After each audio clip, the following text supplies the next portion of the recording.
Ready? Yes. ओम श्री गुरुभ्यो नमः। हरिः ओम।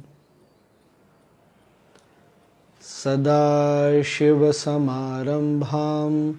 व्यासशङ्कराचार्यमध्यमाम् अस्मदाचार्यपर्यन्तां वन्दे गुरुपरम्पराम्।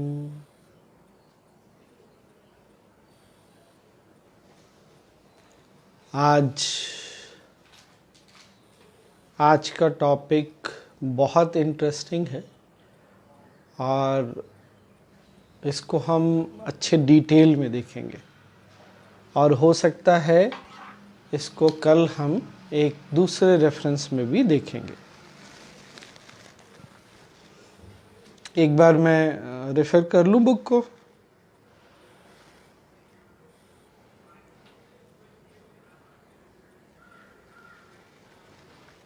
वशिष्ठ मुनि राम जी को बोल रहे हैं कि राम, इंसान के मन में बहुत तरह की लेटेंट टेंडेंसीज को प्रवृत्ति बोलते हैं। लेटेंट मीन्स दबी हुई, छिपी हुई, या जो आगे चल के एक्शन के रूप में आने वाली है। बहुत तरह की ऐसी लेटेंट टेंडेंसीज होती हैं और इन्हीं प्रवृत्तियों के कारण तरह तरह के कर्म होते हैं, चाहे वो शारीरिक हो, चाहे वाणी के रूप में हो या मानसिक हो। और बोल रहे हैं ये पक्का कहा जा सकता है कि किसी का भी कर्म जो है उसके प्रवृत्तियों के अनुसार ही है और उसका कोई और कारण या किसी और चीज से डायरेक्टेड नहीं होता।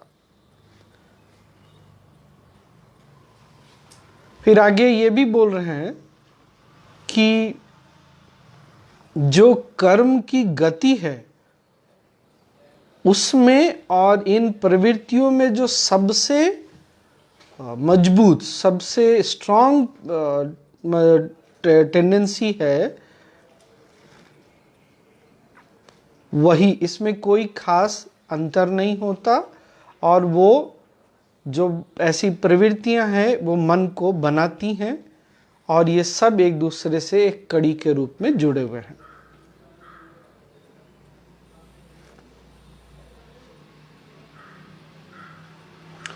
तब राम जी पूछते हैं कि Holi sir, if the latent tendencies brought forward from the previous birth impel me to act in the present, where is the freedom of action? Ram ji का प्रश्न यह है कि अगर ये सारी प्रवृत्तियां ही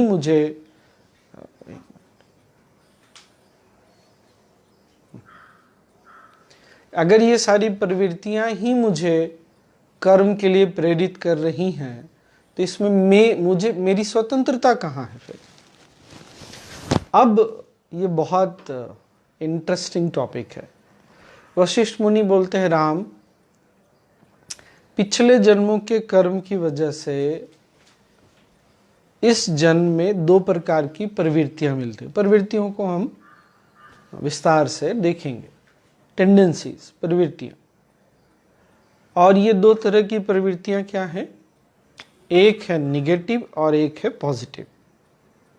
एक नकारात्मक प्रवृत्तियां, एक सेट, एक ग्रुप, एक समूह, और एक सकारात्मक। वशिष्ठ मुनि अब ये बोल रहे हैं कि राम, इन दोनों प्रवृत्तियों, मिली हुई प्रवृत्तियों में तुमको किसी तरह की कोई स्वतंत्रता नहीं है, क्योंकि ये तुम्हारे पिछले जन्मों के कर्म की वजह से मिली है ना? बहुत आश्चर्यचकित करने वाला। परंतु साथ में वशिष्ठ मुनि बोलते हैं राम, परंतु तुम इस बात के लिए स्वतंत्र हो कि तुम किस तरह की प्रवृत्तियों को नर्चर करते हो। नर्चर को क्या बोलेंगे? किस तरह की प्रवृत्तियों को तुम क्या बोलेंगे नर्चर को? नरिश करते हो, नर्चर करते हो, किस तरह की प्रवृत्तियों को तुम सींचते हो। और फिर अगर तुम इन नकारात्मक प्रवृत्तियों को सींचोगे तो तुम्हारा जीवन किधर की ओर जाएगा? बंधन, परेशानियां, तनाव, दुख की ओर। अगर तुम सकारात्मक प्रवृत्तियों का सिंचन करते हो तो जीवन किधर जाएगा? मुक्ति की ओर। अब दोनों बहुत ही स्ट्रांग प्रवृत्तियां हैं। एक पूर्ण रूप से आपको ऐसी ओर ले जा सकते हैं जो जीवन में सिर्फ और सिर्फ परेशानियों को लेकर आएगा, और एक मुक्ति की ओर। मुक्ति मतलब क्या? ऐसा आनंद, ऐसी प्रसन्नता, ऐसी खुशी जो कभी भी किसी व्यक्ति, परिस्थिति या घटना से अप्रभावित रह जाए और उसका कोई भी कारण बाहर नहीं, अपने अंदर ही होता है। जैसे प्रवृत्तियों का उदाहरण क्या है? आप देखेंगे जैसे कुछ बहुत छोटे बच्चे होते हैं, 3 वर्ष के हैं, 4 वर्ष के हैं, उनको उतने छोटे में जब वो शायद बोलना भी सीख रहे हैं, जब वो कुछ खाने पीने लगते हैं, तो कुछ बच्चों को ऐसा है कि वो तीखे चीज़ों की ओर देखते तक नहीं, उनको सिर्फ मीठा चाहिए। कुछ बच्चे ऐसे दिखते हैं जिनको सिर्फ तीखा खाना है, मीठा छूते तक नहीं।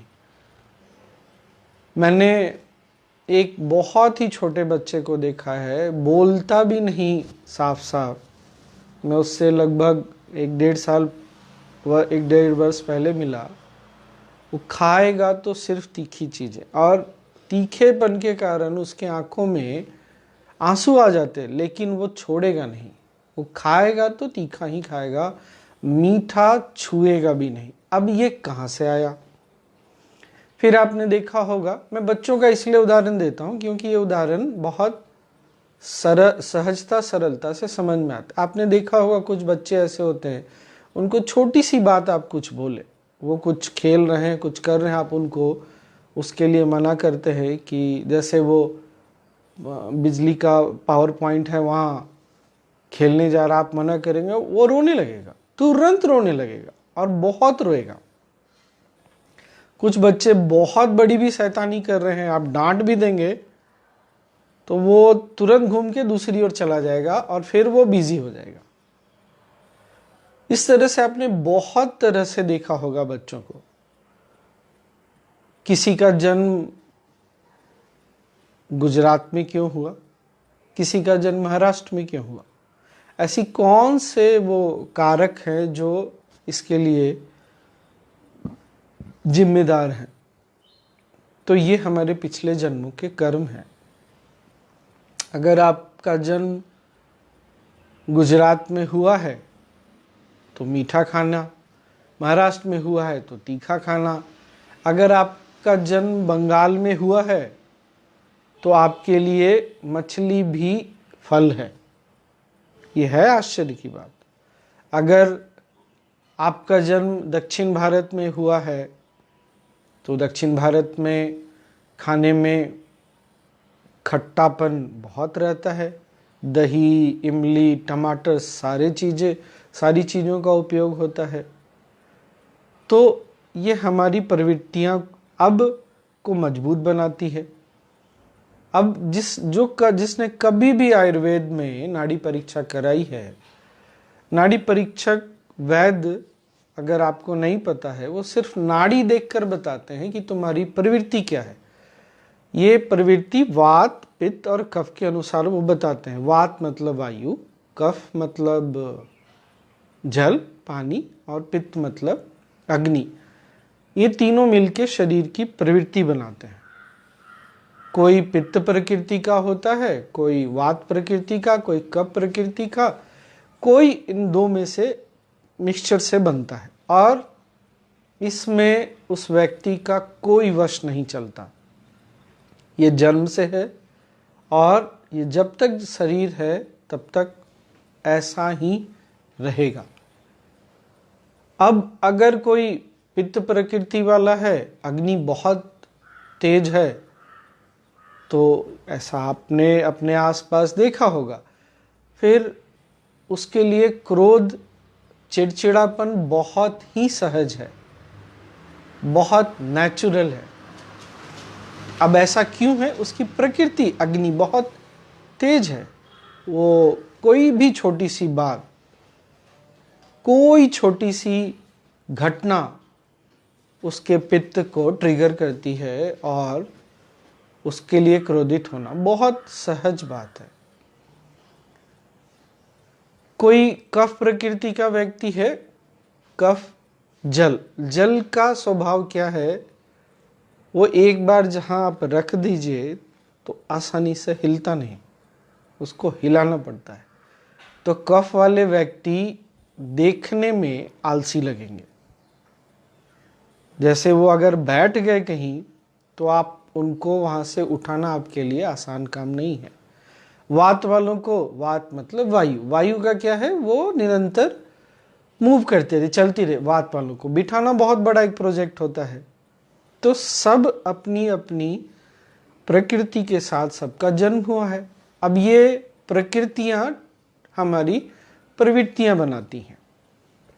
अब अग्नि जिसकी पित्त प्रकृति है, उसको पहले से ही क्रोध, चिड़चिड़ापन प्रवृत्ति के रूप में मिला है। और अगर वो व्यक्ति तीखा खाना खाता है, बिना समय के भोजन करता है, समय पर भोजन नहीं खाता, तो स्वाभाविक रूप से उसके लिए और चिड़चिड़ापन और गुस्सा। पित्त प्रकृति वालों का दूसरा एक स्वभाव, टिपिकल नेचर कैसा होता है? बहुत एनालाइज करना, बहुत अधिक सोचना। और तीसरा एक जो बहुत स्वाभाविक रूप से उनकी प्रवृत्ति होती है, ध्यान में बैठना। अब वो व्यक्ति जो भी है वो स्वतंत्र है। एक तरफ उसके लिए क्रोध है, एक तरफ चिड़चिड़ापन है और एक तरफ ध्यान है। ध्यान पित्त वालों को क्यों अच्छा लगता है पता है? क्योंकि जब भी वो ध्यान करते हैं उनको पित्त से सबसे अधिक सुकून और राहत मिलती है। इसलिए अगर आप पित्त वालों को एक बार ध्यान में बिठा देना, फिर वो ध्यान करना उनके लिए बहुत स्वाभाविक हो जाता है। यही वशिष्ठ मुनि बोल रहे। ये एक सिंपल साधारण सा उदाहरण है। वशिष्ठ मुनि बोल रहे हैं कि पिछले जन्मों के कर्म से दो प्रकार की प्रवृत्तियां तुमको मिलती है, एक नकारात्मक और एक सकारात्मक। और ये जो समूह है, तुम जिसका, इसमें तुम्हारी कोई स्वतंत्रता नहीं है। तुम्हारी स्वतंत्रता, तुम्हारी फ्रीडम किस चीज में है कि तुम इसमें से किसको सींचते हो। अगर तुम नकारात्मक प्रवृत्तियों को सींचोगे तो जीवन में दुख, परेशानियां, तनाव, यही सच रहेगा। और अगर तुम सकारात्मक प्रवृत्तियों को सींचते हो, यही तुम्हारे लिए सुख और आनंद, मुक्ति का कारण बनेगा। अब अगर मैं अपने जीवन के उदाहरण से बताऊं तो मेरी भी प्रकृति पित्त है। तो चिड़चिड़ापन, क्रोध, और फिर मैं घर से बहुत लंबे समय बाहर रहा पढ़ाई के लिए। फिर उसी सिलसिले में मैं अपनी नौकरी के लिए भी गया। तो खाना पूरी तरह से अव्यवस्थित रहा और शरीर की स्थिति बहुत बिगड़ती चली गई। चिड़चिड़ापन छोटी छोटी बातों में बहुत बढ़ गया। फिर जब मैं अध्यात्म के पथ पर आया, सुदर्शन क्रिया किया, मैंने ध्यान किया, अब ध्यान में बहुत रुचि हो गई। मैं उस समय मेरा अपना व्यापार था, बिजनेस था, पर मैं अपने ऑफिस में खाली समय में भी आंखें बंद करके ध्यान में बैठ जाता था। ये मेरा बहुत बड़ा एक शौक बन गया। हालांकि मुझे उस समय ये कहीं से नहीं पता था कि ध्यान में बैठने से, पित्त से बहुत रिलीफ मिलती है और मन तो शांत होता ही था। फिर इस बीच में मैं किसी एक नाड़ी परीक्षक वैद्य से मिला। उन्होंने नाड़ी देखते ही प्रश्न किया कि क्या आप ध्यान बहुत करते हैं? उन्होंने तुम बोला तुम बहुत ध्यान करते हो। मैंने पूछा क्यों? नहीं बोला पहले तुम बताओ। जब मैंने उनको बताया हाँ ऐसा है, तब मैंने फिर पूछा अब बताइए क्यों? उन्होंने बताया तुम्हारी नाड़ी बताती है कि तुम्हारी प्रकृति पित्त है, साथ में नाड़ी ये भी बताती है कि तुम्हारा क्रोध पहले से बहुत शांत हुआ है। अब ये मेरे लिए बहुत आश्चर्यचकित करने वाली बात थी। ये बहुत समय पहले की बात है और ये शायद 2002, 3, 4 की बात होगी। मैं इस आश्चर्य की स्थिति में ही घर पहुंचा और मैंने अपनी माँ से इस घटना को शेयर किया। माँ ने बोला कि हाँ, ये तुमको नाड़ी वैद्य के पास जाने की ज़रूरत नहीं है, तो मैं बता सकती हूँ कि तुम्हारा क्रोध बहुत शांत हुआ है।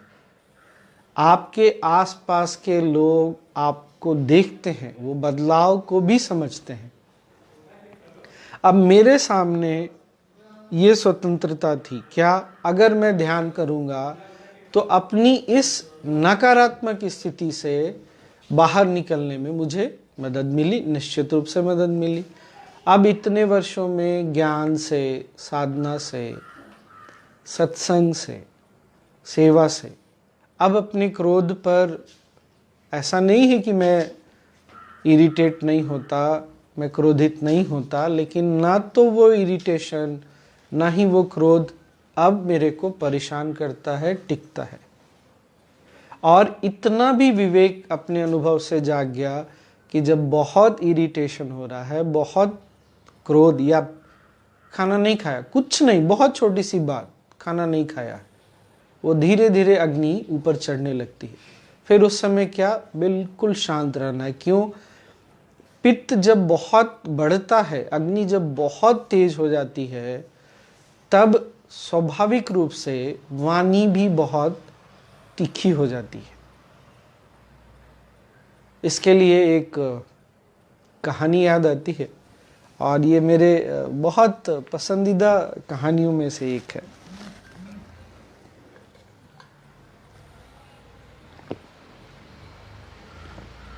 ऐसा कहते हैं बहुत समय पहले, बट बहुत समय पहले नहीं, जब इतना शायद ये 100 वर्ष पहले या उसके आसपास की बात होगी, कि एक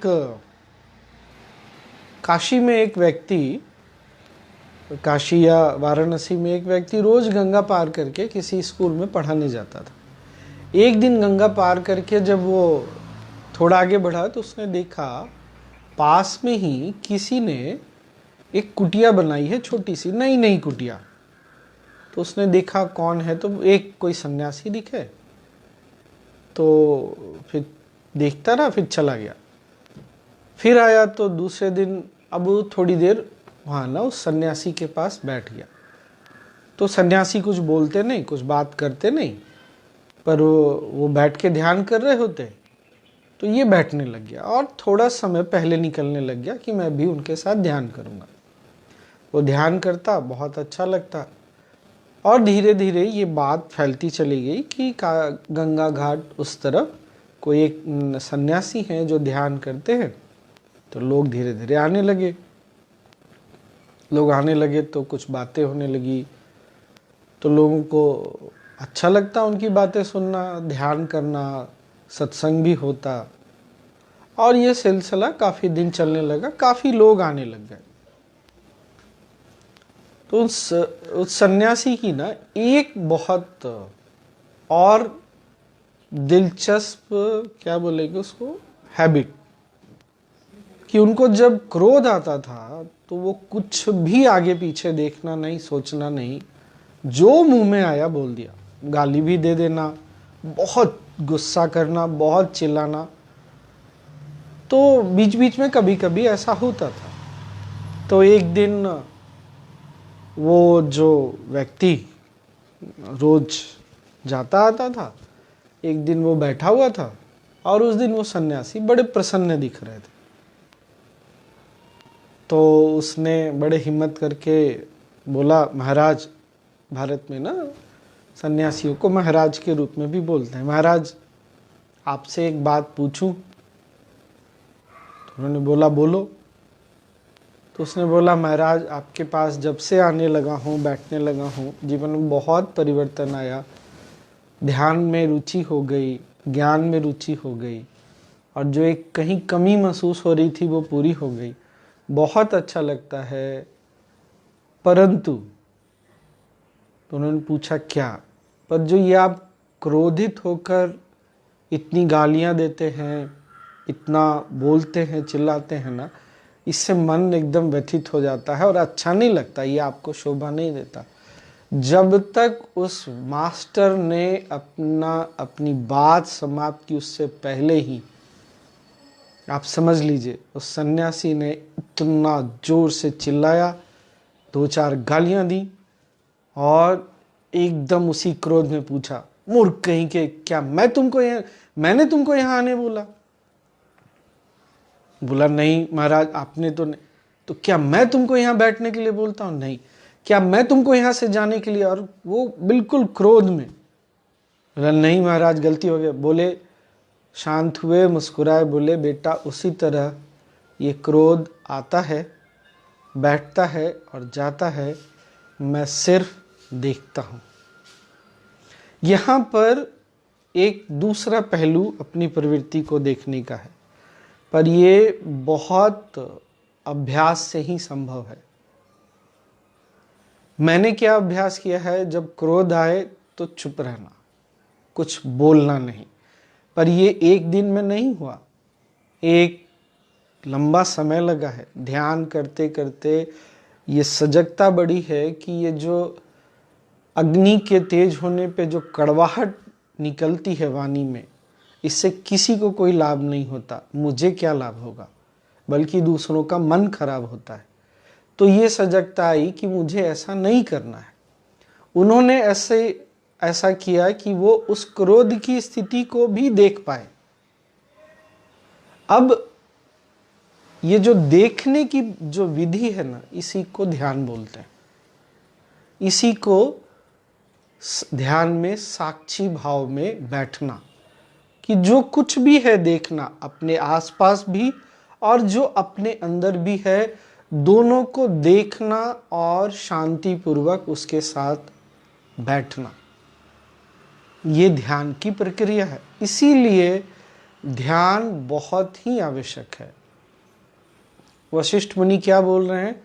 इस प्रवृत्ति के लिए को मजबूत करने के लिए तुम स्वतंत्र हो, तुम चाहे तो कर सकते हो, चाहे तो दूसरी प्रवृत्तियों को मजबूत कर सकते हो। अब मैं इन प्रवृत्तियों का ना कुछ उदाहरण दे रहा हूं, और ये आप सबके लिए आज का होमवर्क, गृह कार्य, आप चाहें तो देख सकते हैं। जैसे आप देखेंगे, अब आप अपने, अभी तो लॉकडाउन, हम सब अपने घर में बैठे हैं। मैं इसको ना प्रोग्रामिंग या कंडीशनिंग भी बोलता हूँ। प्रोग्रामिंग आज की डेट में ना लोगों को बहुत इजीली समझ में आता है। प्रोग्रामिंग क्या है? जैसे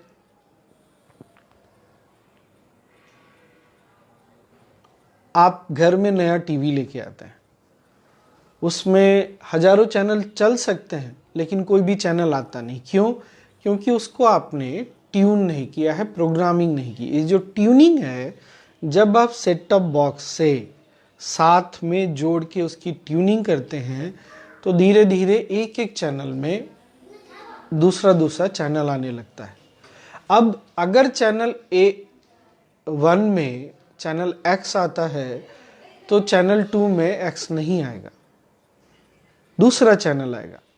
कि अब क्या हो गया? उसकी ट्यूनिंग हो गई, उसकी प्रोग्रामिंग हो गई। अब आप इसको नहीं चेंज कर सकते। जिन लोगों ने पुराना टीवी देखा है, अगर याद है, डब्बा, उसमें बहुत सीमित चैनल होते थे। किसी में 12 चैनल, जब चैनल बढ़े तो 40-50 चैनल। आज तो टीवी में पता नहीं कितने चैनल होते हैं। मतलब क्या? अगर आपकी टीवी सिर्फ 12 चैनल को सपोर्ट करती है, तो अगर वेबकास्ट टेलीकास्ट 50 भी हो रहे हो तो 12 से अधिक को नहीं ले सकता। अगर आपकी टीवी 50 चैनल वाली है तो अगर 100 चैनल भी आएंगे तो वो 50 ही लेगा। ये है प्रोग्रामिंग। आम जीवन में कैसे प्रोग्रामिंग काम करता है, कैसे ये प्रवृत्तियां हमको आगे बढ़ाती हैं, ये बहुत इंटरेस्टिंग है। आप देखिएगा, आप नोटिस करिएगा, आप जब टीवी के सामने पूरी फैमिली आप बैठते हैं,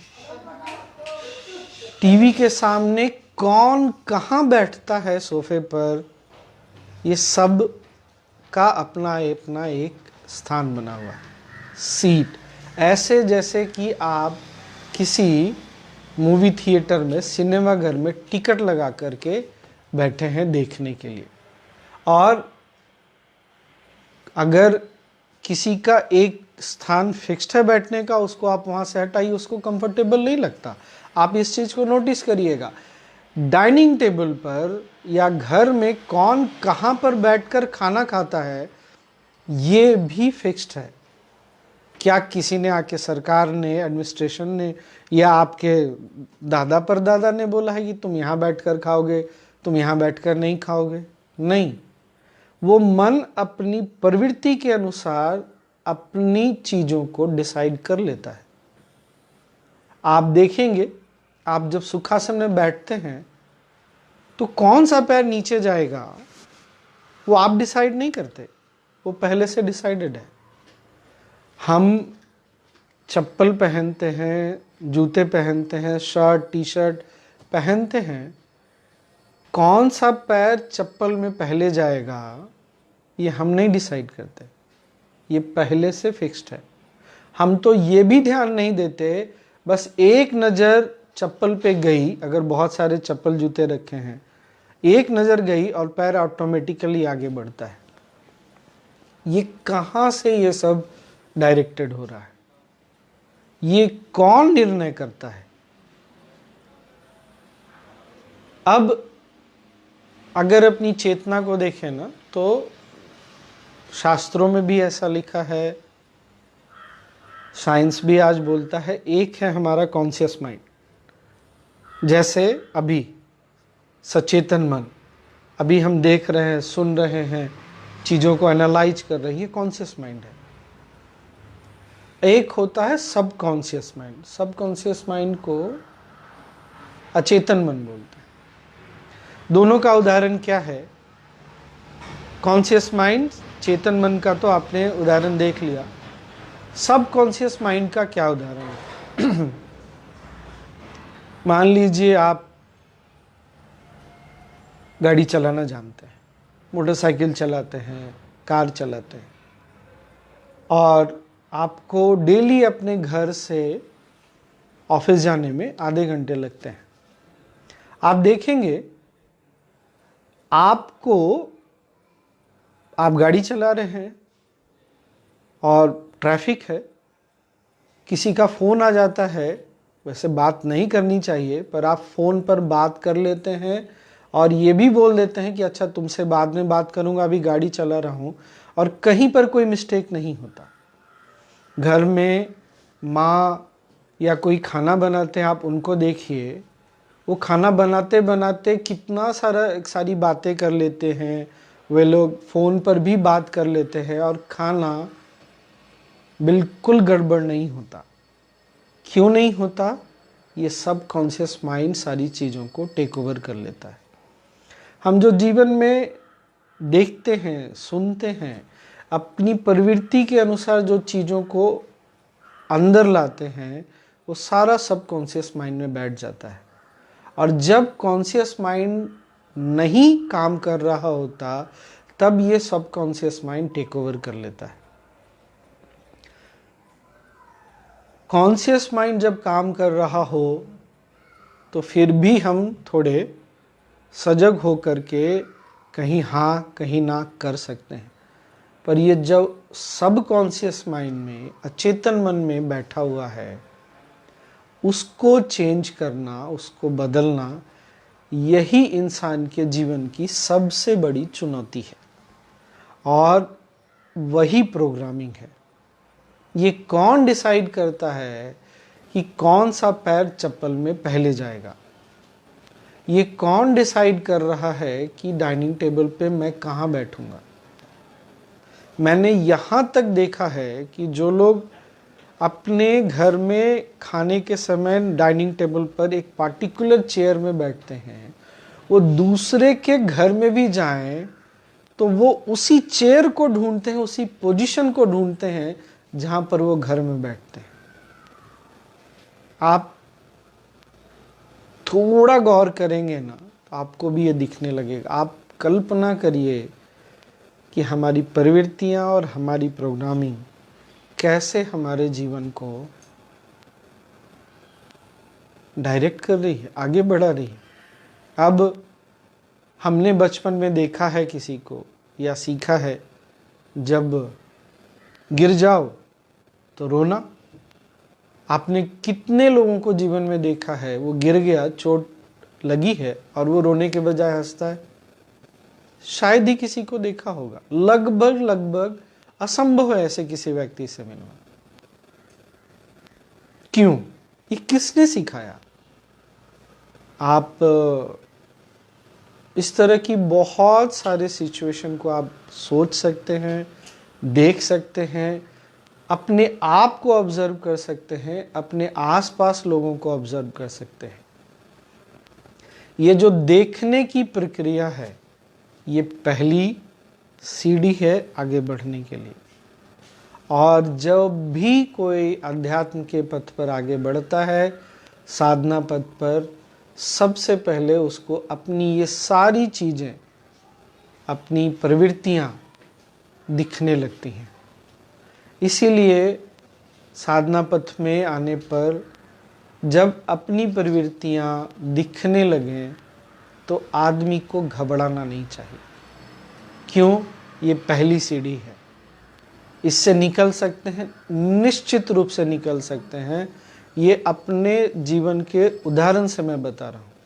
अगर मेरे जैसे व्यक्ति को आज क्रोध और चिड़चिड़ापन से निकलना इतना संभव हो पाया, मीठा खाना बहुत अच्छा लगता था, आज अगर मैं मीठे से इतना दूर हूँ, तो ये किसी के लिए भी संभव है। हाँ, इसके लिए धैर्य, कितना समय लगेगा मुझे नहीं पता, आपको, किसी और को, किसी को नहीं पता, इसलिए धैर्य। दूसरा, आपकी साधना में निरंतरता और साधना के प्रति एक सम्मान का भाव, एक इंटेंसिटी होनी चाहिए। वो करने के लिए कर रहे हैं तो चीज़ें काम नहीं करती। हम किसी और को धोखा नहीं देते। हम जो करते हैं वो हमारे लिए, हमको वैसे ही रास्ते पर आगे लेकर जाता है। ठीक है ना?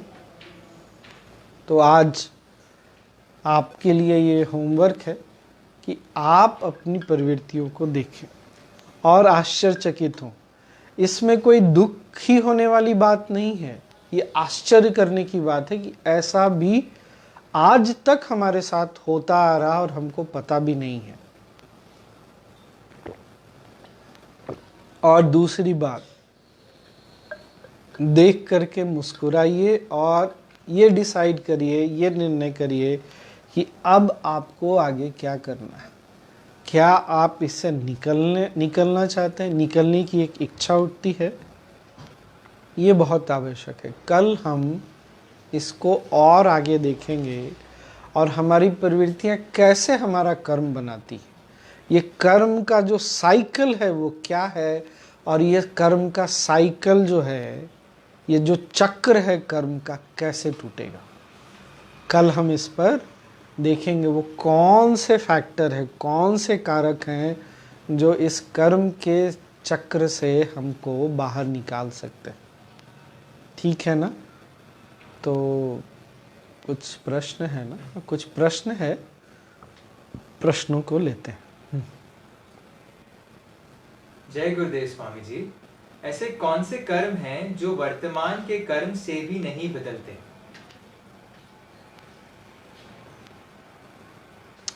पिछले जन्मों के कर्म से ऐसा कहते हैं 5 चीजें जो हैं वो इस जन्म में वो पिछले जन्मों के कर्म से होता है, इसको आप कुछ नहीं कर सकते। सबसे पहला है जन्म, कब कहाँ कैसे, और मृत्यु, कब कहाँ और कैसे।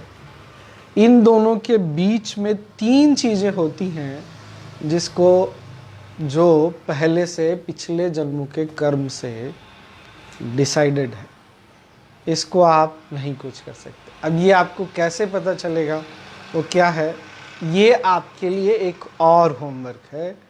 YouTube पर पूज्य गुरुदेव श्री श्री रविशंकर जी का एक टॉक है, कर्मा एंड रीइंकार्नेशन।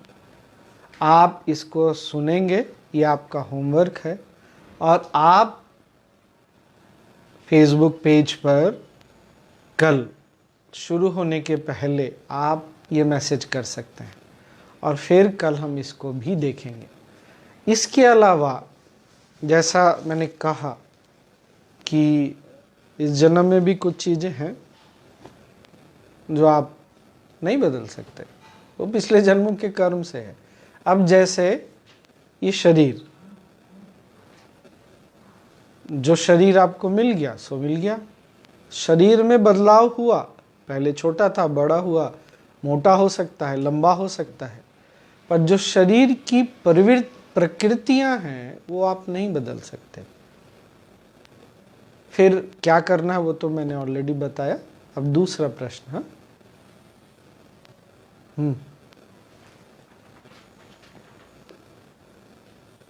स्वामी जी, जैसे जैसे हम बड़े होते हैं तो क्या हम अपने कर्म चेंज कर सकते हैं?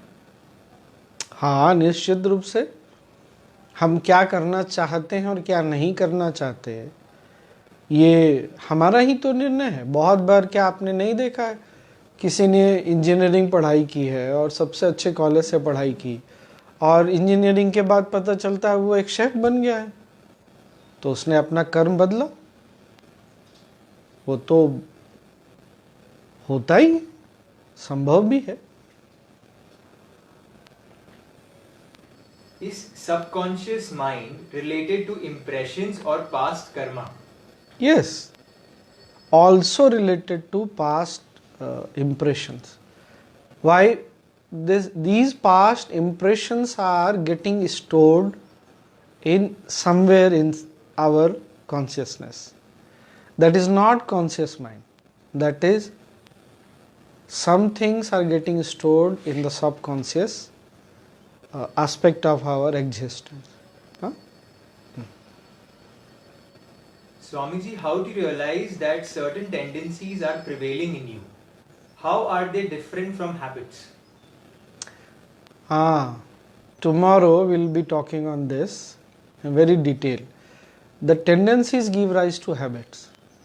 You must know this.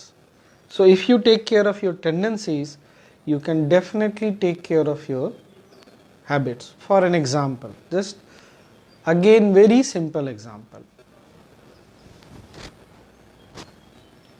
Your tendency of loving something,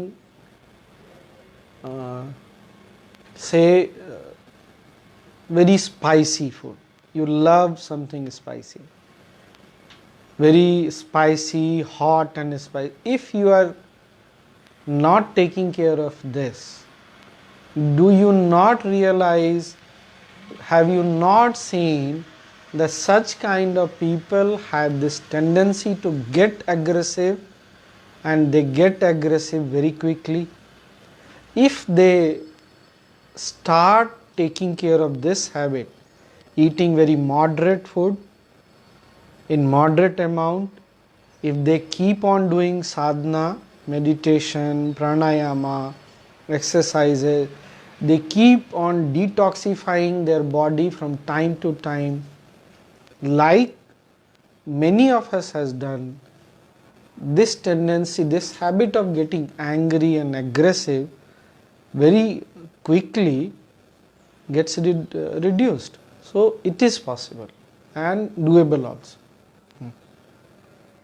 Pranam Swamiji, काम वासना कैसे कोई प्रवृत्ति से जुड़ी है? ये क्या पिछले जन्म का कर्म है और इससे कैसे छुटकारा मिलता है? नाउ आई एम ब्रिंगिंग, मैं यहाँ पर ना वशिष्ठ मुनि के उन स्वर्णिम शब्दों को वापस लेके आ रहा हूँ। तुम अभी इस पल में क्या करना चाहते हो और क्या करते हो, ये बहुत महत्वपूर्ण है। जो पिछले जन्मों से मिला है, क्या वो काम वासना को बनाता है? अगर शरीर में पित्त बढ़ा हुआ है, अनडाइजेस्टेड फूड आंव के रूप में मौजूद है, तो वो मन को बहुत बेचैन करता है। और अगर मन शांत और स्थिर नहीं है, अगर वो रचनात्मक कार्यों में नहीं लगा हुआ है, तो जैसा वशिष्ठ मुनि ने बोला है, नकारात्मकता की ओर, और नकारात्मकता जीवन में सिर्फ परेशानी और तनाव ही लेकर आई। क्या इससे निकल सकते हैं? निकल सकते हैं। कितना समय लगेगा? फिर से किसी को पता नहीं। हमारे हाथ में क्या है? आज, अब क्या करना है। ठीक है ना? स्वामी जी, बुरी प्रवृत्तियों से निकलने के लिए हमें कितनी साधना करनी चाहिए? कितनी साधना, ये तो मैं पहले ही बोल चुका हूँ, ये कोई नहीं जानता है। मैंने कितने लोगों को एक दिन में देखा है, चुटकियों में। जैसे मैं एक उदाहरण दे रहा हूँ, हालांकि मैं फिर से आपको रिमाइंड कर रहा हूँ, कल डिटेल में बात करेंगे। जब मैंने पहली बार आर्ट ऑफ लिविंग का ये प्रोग्राम किया था, उस समय इसको बेसिक प्रोग्राम बोलते थे। मेरे बैच में एक सज्जन थे जो डेली मिनिमम 6 पैकेट सिगरेट पीते थे। 6 पैकेट, आप समझ रहे हैं, मिनिमम ये कोटा था उनका। और उन्होंने बहुत सारे उपाय किए, लेकिन उनसे सिगरेट छूट नहीं रहा था।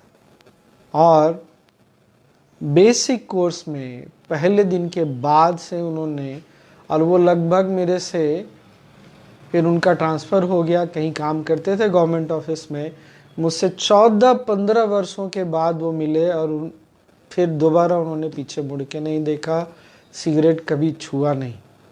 पर फिर वही बात, ऐसी कौन सी चीज़ है जो डिसाइडिंग फैक्टर है, वो कल हम बात करेंगे। ठीक है ना? तो आज का जो 2 होमवर्क है आपके लिए, ये याद रखिए। एक तो कर्मा एंड रीइंकार्नेशन, पूज्य गुरुदेव श्री श्री रविशंकर जी का वो टॉक यूट्यूब पर सुनिए। और दूसरा, आप देखिए आपकी प्रवृत्तियाँ कैसी है। आप खाना खाते समय कहाँ बैठते हैं, आप टीवी के सामने कहाँ बैठते हैं, और जरा आज इसको ना बदल कर देखिए। तब आपके मन की क्या स्थिति होती है, इसको देखिए। और कल फिर मिलते हैं। हाँ।